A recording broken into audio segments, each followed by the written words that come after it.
नमस्कार। वक्त यूपी की ललकार का है। मैं हूं राजेश कुमार। दुर्गा प्रतिमा विसर्जन के दौरान पथराव और फिर बाद में एक युवक की हत्या के बाद बहराइच सुलग गया। हालात यहां तक पहुंच गए कि ADG law and order Amitabh Yash को खुद पिस्टल लेके मोर्चे पर उतरना पड़ा। इसे लेके तमाम बयानबाजी भी तेज हो रही है और सियासी खेमेबंदी भी तेज होती नजर आ रही है। लेकिन बड़ा सवाल यह कि आखिर यह पूरी हिंसा महज संयोग है या कोई प्रयोग है, क्योंकि जिस तरह से बड़े पैमाने पे पत्थरबाजी हुई और फिर जिस तरह से हथियारों का प्रयोग देखा गया वो इत्तेफाक तो कतई नहीं। फिर सवाल ये कि क्या पूरी सुनियोजित साजिश के तहत बहराइच को हिंसा की आग में झोंका गया है? इस सवाल पे चर्चा करेंगे, लेकिन उससे पहले आपको एक रिपोर्ट दिखाते हैं। हिंसा की आग में झुलसा बहराइच, ऐतिहासिक गंधर्व वन को उजाड़ने की साजिश, दुर्गा पूजा में खलल डालने की जिहादी सोच, बहराइच की हिंसा संयोग या प्रयोग।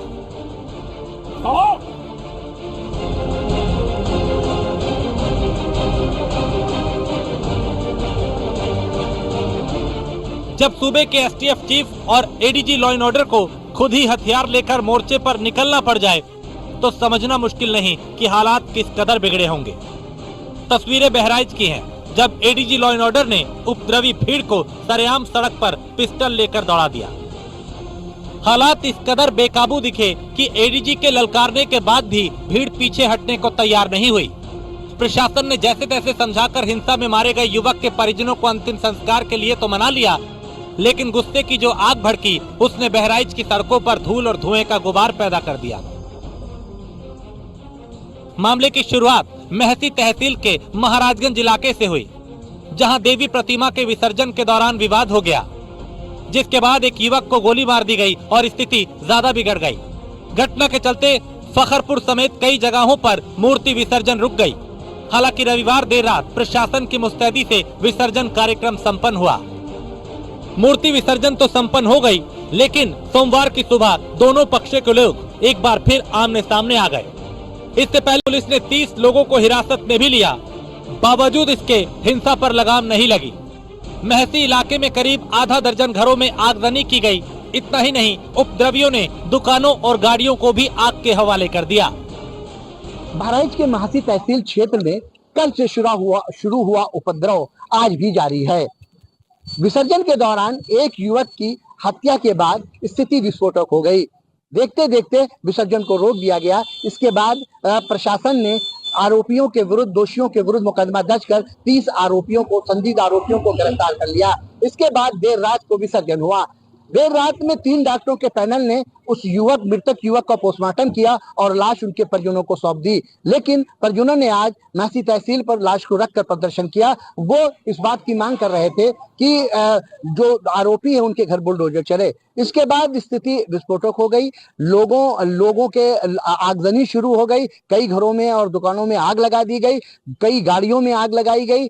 लोगों का आवागमन रोक दिया गया है। खासकर मीडिया उनके निशाने पर है। वो मीडिया के विजुअल भी मिटवा रहे हैं, डिलीट करा रहे हैं और मीडिया कई लोगों पर हमले भी हुए हैं। अब हमारे साथ उस क्षेत्र से लौटे हुए व्यक्ति आए हैं, इनसे जानते हैं कि क्या हालात है वहां का और क्या स्थिति है। दादा, क्या नाम है आपका? संतराम यादव। क्या हालात है उस भगवानपुर चौराहे से कोई चक्का जाम, रास्ता चलने नहीं पावत है, गाड़ी मोटर चलते नहीं है, बहरे जाए वाला सो पैदल भांगत। क्या स्थिति वहां पर आगे? स्थिति बहुत जली है। ढाबली सब उल्टे दिन गए, गाड़ी फूकी जा रही है और मिला था जो मुस्लिम पंजाब के वो मारे पीटे भी जा रहे हैं। अच्छा, तो ये कितनी देर से जारी है? ये सवेरे गाड़ी है 9 बजे। 9 बजे से जारी है। क्या पुलिस प्रशासन नहीं है वहाँ पर? पुलिस प्रशासन पहुँची, आप पहुँचने वाली है, नहीं आए नहीं। लगभग कितने लोगों पर हमला हुआ होगा? मुस्लिम पर हमला नहीं, वहाँ चौराहे पर रोकथाम लगाए हैं, सब चक्का जानते हैं, चारों से रोक के गाड़ी तोड़ी फोड़ी जाते हैं। जो उठा रहे थे आधार कार्ड देख दे, आधार कार्ड देख करके तोड़ रहे हैं। किसकी गाड़ियां तोड़ रहे हैं? तो मुस्लिम की है। अच्छा, अभी देख सुना आपने कि किस तरह से लोगों का नाम पूछकर, आधार कार्ड देख करके हमले किए जा रहे हैं। आपका क्या नाम है? राम सहारे। राम सहारे जी, क्या स्थिति है उधर से आप आ रहे हैं? हाँ, आपत्ति है कि ये सब दंगा मचा है। वो जो मिलता है, जो मुस्लिम को उसको ढूंढ रहे हैं, उसको ढूंढ रहे हैं। जो गाड़ी घोड़ा मिलता है उसको मारते पीटते हैं, गाड़ी घोड़ा को फूंक देते हैं। अच्छा, नहीं निर्दोष हो या दोषी कोई भी हो, दोषी को नहीं, निर्दोषी को। निर्दोष को हाँ, किस तरह से हमले हो रहे हैं? ये मानते कि मोहम्मद को ढूंढ रहे हैं और किसी को नहीं। अच्छा, हाँ, उन पर हमले हो रहे हैं। हाँ। अभी आपने देखा कि क्या हालात है वहां पर, कितनी विस्फोटक स्थिति है। लोगों का कहना है कि संप्रदाय विशेष के लोगों को ढूंढ ढूंढ कर आधार कार्ड देख करके उनके वाहन को क्षतिग्रस्त किया जा रहा है, जलाया जा रहा है और उनकी पिटाई की जा रही है। हालांकि अब एडीजी एलओ वहां पहुंच चुके हैं। अमिताभ यश जी, काफी भारी संख्या में फोर्स और पीएससी पहुंच गई है। अब देखना यह है कि स्थिति कितनी देर में नियंत्रित होती है और इस संबंध में प्रशासन क्या एक्शन लेता है। फिलहाल सीएम योगी के सख्त निर्देश के बाद पुलिस के आला अधिकारी बहराइच में लगातार डटे हुए हैं और फोर्स भी बढ़ा दी गई है। लेकिन इस घटना ने एक साथ कई सवाल खड़े कर दिए, जिसका जवाब पुलिस और प्रशासन को देना होगा। क्या स्थानीय पुलिस प्रशासन को संवेदनशील इलाकों की गतिविधियों की जरा भी भनक नहीं लगी? मूर्ति विसर्जन के दौरान हंगामा हो सकता है, इसका अंदाजा एलआईयू कैसे नहीं लगा पाई? मिश्रित आबादी में पुलिस के इंतजाम क्या इतने कम थे कि उपद्रवियों को मौका मिल गया? प्रदेश में कई जगहों पे माहौल बिगाड़ने की कोशिश हुई, उसके बाद भी प्रशासन ने अतिरिक्त तैयारी क्यों नहीं की? सवाल ये भी कि बहराइच की घटना अचानक हुई या फिर सुनियोजित साजिश थी? क्या पूरे यूपी में कई जिलों में मूर्तियों पर पथराव के पीछे कोई बड़ी प्लानिंग है? बहराइच में पूरी तरह अमन चैन बहाल होने में कितना वक्त लगेगा, ये तो अभी भविष्य का प्रश्न है। लेकिन पूरी घटना में पुलिस और प्रशासनिक तंत्र के लापरवाह रवैये को भी नजरअंदाज नहीं किया जा सकता, क्योंकि जिस तरह पत्थरबाजी और हिंसा की घटनाएं हुई या हो रही हैं, उनकी तैयारी पहले से थी। ये बात पहली नजर में लगभग साफ है। ऐसे में इस घटना को प्रशासन का फेलियर क्यों ना माना जाए? Bureau report, news 1 India. और हमारे साथ इस वक्त देवेंद्र प्रमुख, नेता भारतीय जनता पार्टी के, और अभिषेक वाजपेयी, प्रवक्ता है समाजवादी पार्टी के, दोनों हमारे साथ जुड़ चुके हैं। देवेंद्र जी, मूर्ति विसर्जन के दौरान इस कदर हंगामा होगा, इस कदर बवाल होगा, क्या इसका अंदाजा प्रशासन को, शासन को बिल्कुल नहीं था, जो इतना बड़ा बवाल हो गया?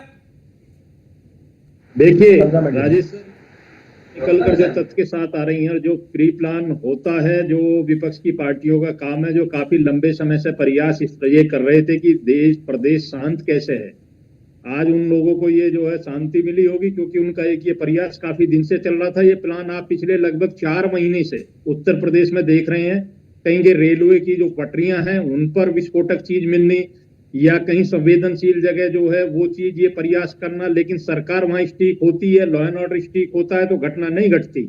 लेकिन ये बहुत बड़ा मामला था, ये दुर्गा पूजा का मामला था, जिस तरीके से पब्लिक इस तरह इकट्ठा हुई है।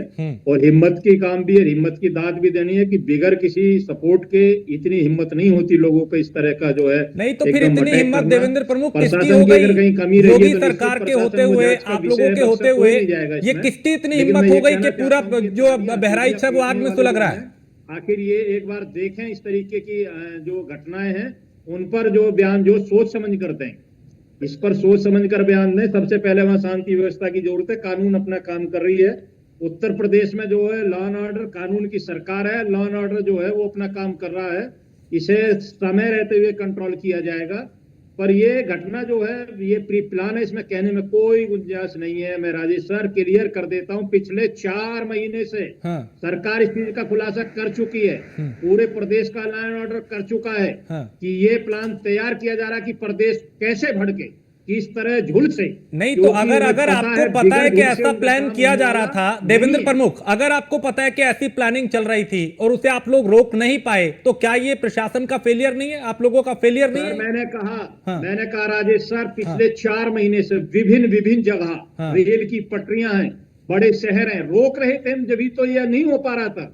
आज ये इस तरीके की जो घटना हुई है, प्री प्लान है, ये सेट कर की गई है और बड़ी इस पर पोजीशन लेकर इस पर किया गया है।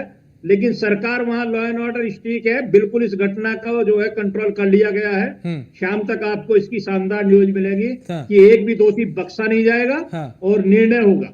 अभिषेक वाजपेयी, आप कुछ कह रहे हैं? न्याय मिलेगा। देवेंद्र भाई की बातें सुनकर के मुझे बड़ी हंसी आ रही थी। हंसी इसलिए आ रही थी कि अभी कुछ दिन पहले आपको याद होगा कि झांसी की एक घटना थी जहां पे एक व्यक्ति ने खुलेआम सड़क पे ही एक महिला के कनपट्टी पे बंदूक लगा दी थी। तो कौन से कानून व्यवस्था की ये बात करते हैं और उसको जबरन उठा ले गए? कौन से कानून व्यवस्था की बात करते हैं जब एक 10-90 जो बहुत ही जो आदरणीय अखिलेश यादव जी ने महिलाओं के लिए चालू किया था, उसकी स्थिति ये हो गई कि महिला अधिकारी अपने आप को बचाने के लिए रात में 12:30 बजे पुलिस दस्ते को फोन करती है, तब वो बाकायदा अपने घर पहुंच पाती है। तो कौन से कानून व्यवस्था की बात करती है? कौन से कानून व्यवस्था की ये बात करते हैं कि लखीमपुर की घटना आपने देखी कि एक भारतीय जनता पार्टी के नेता ने विधायक के ऊपर हाथ छोड़ दिया और जब उसको जब बाकायदा अपने लोगों की मीटिंग में आए तो उसको शेर कह करके, क्योंकि वो ठाकुर था तो शेर आया कर उसको संबोधित किया जाता था। कौन से कानून व्यवस्था की बात करना चाहते हैं ये, जहां पे अपने लोगों को साधना चाहते हैं और बाकी लोगों को किनारा करना चाहते हैं? ये सिर्फ लीपा पोती करने की बात करते हैं, इसके अलावा इनके पास कुछ भी नहीं, क्योंकि जो इनका शुरू से ही चेहरा दोहरे चरित्र का रहा है।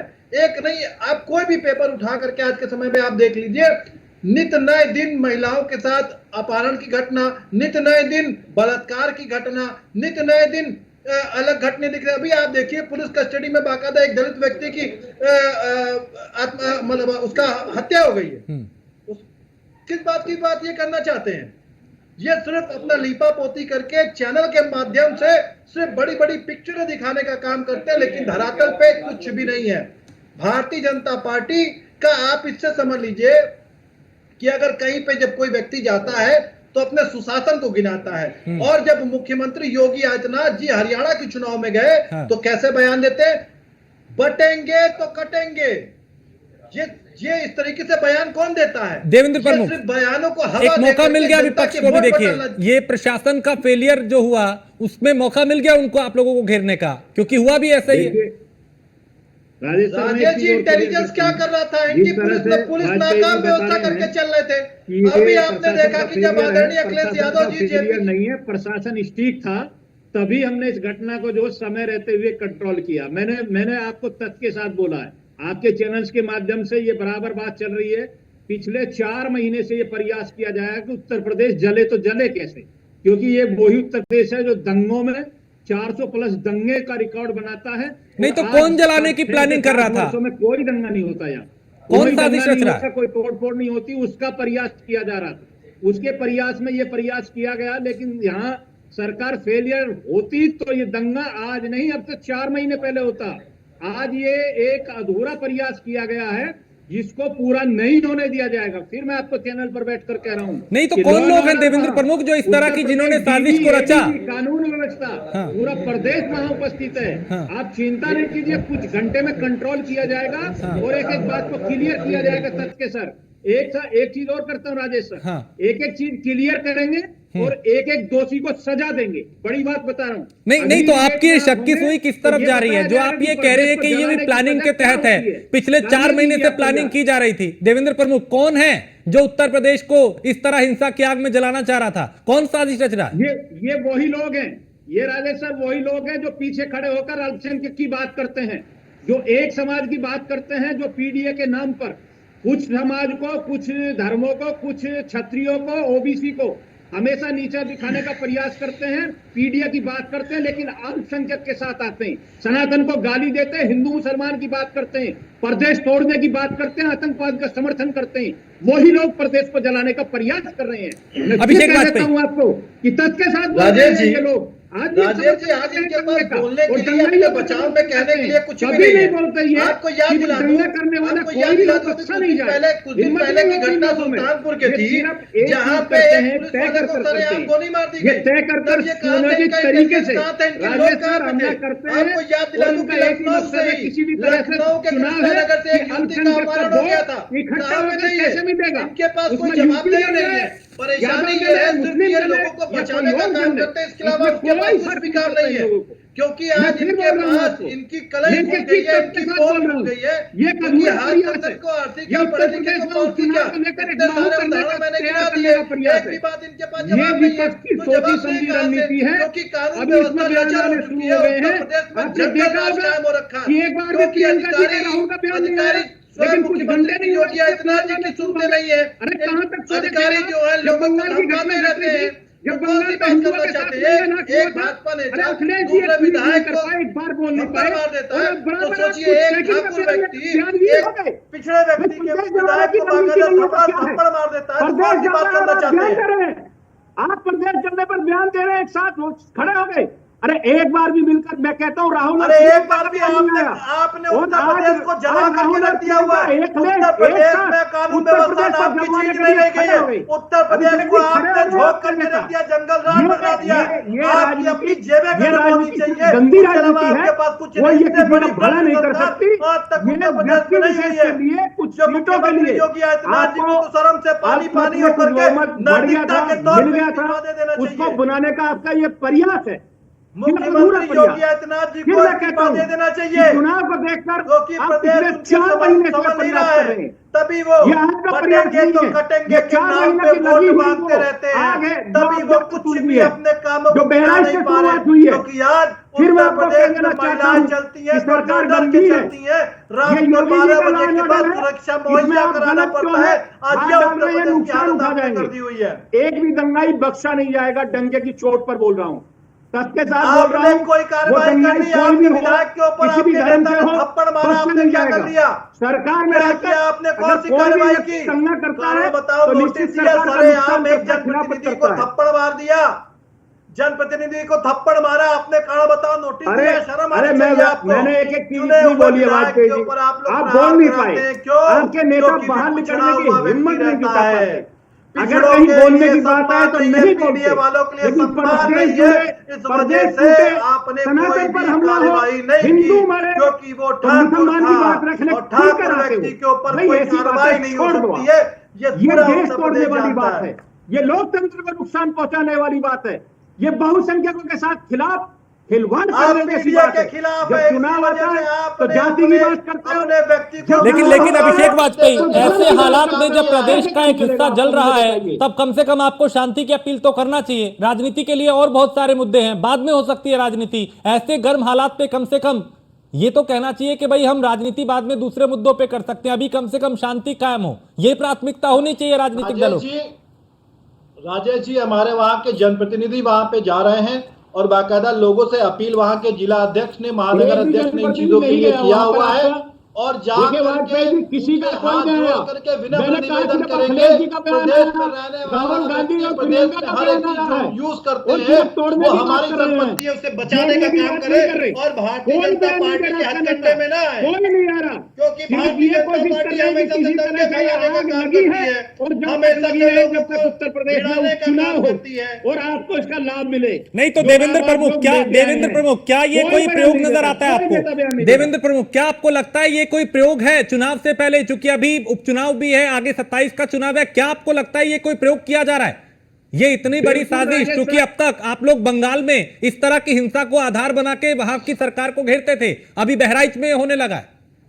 मैं ये क्लियर कर देना चाहता हूँ, एक एक चीज तथ्य के साथ बोल रहा हूँ। मैंने 4 महीने का नाम लिया राजेश सर, मैंने एविडेंस के साथ लिया। जी ये इनके हथकंडे हैं, चुनाव में भी इनकी इसने प्रियंका का चुनाव बयान में भी आ इनकी हालत गया, बड़ी नाजुक है, तो अखिलेश का बयान आ गया। जो अरे भाई बंगाल पर नहीं बोले, बांग्लादेश पर नहीं बोले, सनातन पर नहीं बोले और दंगे पर भी कितनी गलती बोले। काम गिराने के लिए है नहीं, जनता ने इनको जनता के लिए इन्होंने कुछ किया नहीं है। अरे कब तक इसलिए आज को जलाकर कुछ कब बचा तक नहीं है, तो सिर्फ इस तरीके से आप धार्मिक अपने घटनाएं नेताओं से अपना बात करके करके देखिए, हथकंडे अपना करके चाहते हैं कि जनता आप अपने जनार्दन दिल से पर हाथ वोट रख कर देखिए आखिर क्यों? कि आपके नेताओं की आप क्या अपने क्या कामों के कलाकारी है दम पे इसमें, वोट मांगते कितनी जनता से जल्दी कर अपील रहे हैं, करते हैं कितना प्रयास कर लेकिन रहे कुछ हैं भी ना कर कि सके प्रदेश आप, बच क्योंकि न आपका जाए। इंटेलिजेंस उनकी लगाई हुई आग जो है आपने पुलिस वो कितनी प्रशासन सुलगी की है, वजह से वहां पे उसका नहीं लगा देखने रखा के था। लिए उसमें धड़क उठी है नहीं उठी है। ये चीज नेताओं पर ये एक छोटी मानसिकता है। अगर प्रदेश को ऐसे चुनाव जीतना चाहते हो, अगर प्रदेश को ये आप इस चाहते तरीके से हैं, आप चाहते हो, ये आप तो चाहते ऐसी हैं। हजारों चीज हमको हम हमेशा प्रदान से करते हैं। नहीं लेकिन देवेंद्र जी लेकिन सारी चीजें विपक्ष पे ओढ़ देना या उन दंगाइयों पे उनके सिर पे मर देना कि भाई ये प्लानिंग की जा रही थी, 4 महीने से किया जा रहा था, इससे आप बच थोड़ी जाएंगे। ये क्या आपको नहीं लगता जो मिश्रित आबादी है वहां पे व्यवस्था ऐसी होनी चाहिए थी ताकि अगर हालात खराब हुए तो उससे कैसे निपटा जाए? ये तो उपद्रवियों को मौका दिया गया ना। देखिए सर, मैंने कहा अगर उपद्रवियों को मौका होता तो वो इससे ज्यादा नुकसान पहुंचाए गए होते। मैं कहता हूं समय रहते हुए पुलिस प्रशासन, सरकार Uttar Pradesh, ADG law and वहां पहुंच चुके हैं, स्थिति बिल्कुल कंट्रोल में है। और राजेश सर, मैं ये कह रहा हूं कि माननीय मुख्यमंत्री जी का बयान आ चुका है, दूध का दूध और पानी का पानी कर देंगे, कुछ घंटे लगने देंगे, प्रदेश को नहीं जलने देंगे।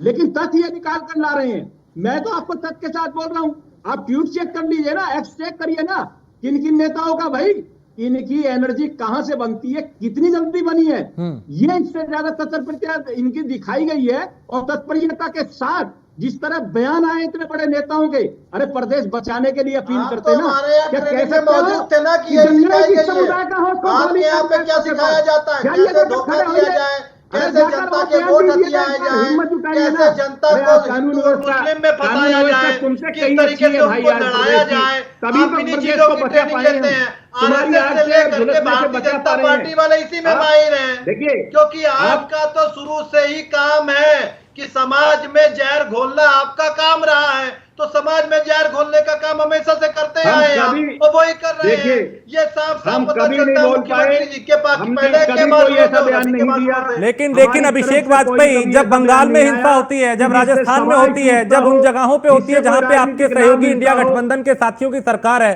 तब क्यों चुप्पी साध लेते हैं आप लोग? ये क्यों ना माना जाए कि आप भी इंतजार करते हैं कब आग में घी डाला जाए? राजेश जी देखिए, इस तरीके की घटनाएं उस प्रदेश के लिए शर्मसार करने वाली होती हैं, समाज को शर्मसार करने वाली होती हैं। मैं कभी भी या मेरी पार्टी कभी भी इन सब चीजों की पैरोकार नहीं है, ना इन सब चीजों को मानती है। मेरी पार्टी मानती है, आदरणीय अखिलेश यादव जी का मानना है कि समाज में हमें एक मिसाल कायम करना चाहिए कि ताकि समाज एकजुट होकर के प्रदेश को अग्रसर कर सके। अगर कोई भी संपत्ति जलती है तो सार्वजनिक संपत्ति जब जलती है तो उसका उपयोग सभी लोग करते हैं। तो सभी लोग जब उसका उपयोग करते हैं तो हर एक नागरिक की जिम्मेदारी होती है कि वो अपनी जिम्मेदारियों को समझ करके, प्रदेश को समझ करके आगे बढ़ाए। मैं हमेशा से इसके खिलाफ रहा हूं कि कोई भी आगजनी होनी चाहिए, कोई भी मारपीट होनी चाहिए किसी भी तरीके से। मैं हमेशा से, मैंने पहले भी आपके चैनलों, कई चैनलों के माध्यम से इस बात को रखा हुआ है। तो ठीक है, देवेंद्र जी, क्या जिस तरह से विसर्जन के दौरान ये हुआ, मूर्तियों पे पथराव के पीछे क्या कोई बड़ी प्लानिंग नजर आती है? कुछ ऐसा शुरुआती दौर में लगता है कि कोई सुनियोजित तरीके से किया गया? क्योंकि आपने जिक्र किया कि पिछले कुछ महीनों से प्लान किया जा रहा था, तो क्या दंगों की आग में झोंकने की तैयारी कुछ लोग कर रहे थे क्या प्रदेश को? राजेश सर, मैं तो आपको फिर यही दोहरा रहा हूं कि आप बिगर एविडेंस के बोलोगे तो लोग हंसेंगे। और वाजपेयी भाई हमारे कह भी रहे थे कि मुझे हंसी आती है, लेकिन मैं तो तथ्य के साथ बोला हूं कि अगर सरकार ने जिस तरह से उत्तर प्रदेश की हालत को देखा है, भाई आप रेलवे ट्रैक हो, लाइन हो, वहां कहां से इस तरीके की विस्फोटक चीज जो तय कर रहे हैं, या इस तरीके के शहर हो जहां एक आबादी बाहुल हो, वहां घटनाएं जो प्री प्लान क्यों घटती हैं? अगर हम वहां स्टीक नहीं होते तो आप तो 4 महीने पहले इस प्रदेश को जला दिया होते, जैसे आपकी आदत है, जिस काम को आप चुनाव से पहले करते हैं, और वही जो हम पर ठीकरा फोड़ते हैं। अब 6 वर्षों से 7 वर्षों तक हम बैठे हैं उत्तर प्रदेश में, कोई हिंदू मुसलमान नहीं होता, फिर भी हम चुनाव जीतते, तो क्यों करेंगे? भाई आपके लिए है, ये आपकी स्ट्रेटजी है। ठीक है, अभिषेक वाजपेयी, आखिरी कमेंट जल्दी से। आप चाहते हैं इस काम को करना, आपको इसका लाभ मिलता है। राजेश जी, जब इनकी कलई खुल गई है, टूट जाएगा, जब इनकी कलई खुल गई है, तो ये करें क्या? हमेशा से समाजवादी पार्टी को ये बोलते आए, उन्हीं के नाम पे वोट मांगते आए हैं। मैंने आपको उदाहरण के तौर पे सुल्तानपुर की घटना भी आपको बताई, मैंने झांसी की घटना भी आपको बताई, मैंने इनके जमीन कब्जा करने वाले उत्तर प्रदेश राजधानी लखनऊ की घटना भी मैंने आपको बताई। ठीक है, लेकिन अभी राजनीति का वक्त नहीं, मामला बेहद संवेदनशील है। आप दोनों का बहुत शुक्रिया इस चर्चा में शामिल होने के लिए। चूंकि सवाल सबसे बड़ा यही है कि इतने बड़े पैमाने पे आगजनी हुई, हिंसा हुई, उपद्रव हुआ, हंगामा हुआ, बवाल हुआ, ये क्यों ना इसे प्रशासन का, सिस्टम का फेलियर माना जाए जो इसे रोकने में नाकाम रहा है।